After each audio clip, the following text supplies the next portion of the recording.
Le vilain petit canard. Maman Cane s'assit sur son nid au bord du canal, dans l'herbe haute. Elle couvait ses canetons qui devaient sortir des œufs. Enfin, les œufs craquèrent l'un après l'autre. Un par un, les petits canetons sortirent des œufs. « Coin, coin !» s'écrièrent-ils en découvrant le monde extérieur. Bientôt, tous les œufs avaient craqué sauf un, le plus gros d'entre eux. Maman Cane s'assit sur l'œuf un peu plus longtemps, et enfin, le gros œuf creva. Un caneton en sortit. « Oh !» dit-elle. « Tu ne ressembles en rien à mes autres enfants. Tu es bien différent. »« Il est vilain !» dirent les canetons. « Il ne nous ressemble pas du tout. Nous ne voulons pas jouer avec lui. » Maman Cane emmena ses canetons au bord de l'eau. Ils la suivirent un par un. « Je parie que tu ne sais pas nager, vilain petit canard !» s'écria l'un des petits canetons. Mais bientôt ils nagèrent tous, même le vilain petit canard qui se montra le meilleur des nageurs. Pourtant, à la ferme, tous les animaux se moquaient du vilain petit canard. Les poulets le taquinaient, les dindons le mordaient, et même ses propres frères étaient méchants parce qu'il avait l'air différent. Le petit canard se sentait triste et seul. Un jour, lorsqu'il n'en put plus, il décida de s'enfuir.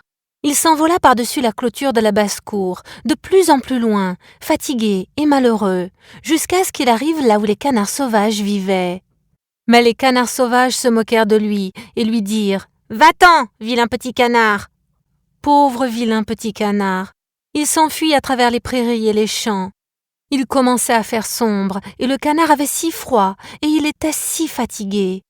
Il trouva un chalet et frappa à la porte.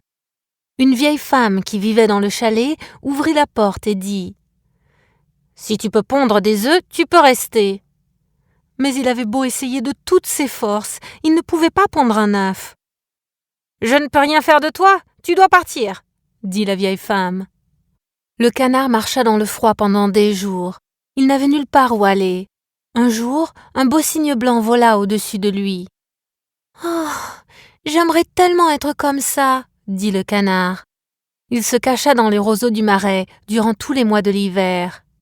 Puis, lorsque les mois chauds arrivèrent et le canard cessa de se cacher, il sentit le soleil sur son dos. Il déploya ses ailes, elles étaient solides, et il s'envola dans le ciel. Il vola au-dessus du canal et vit de magnifiques cygnes.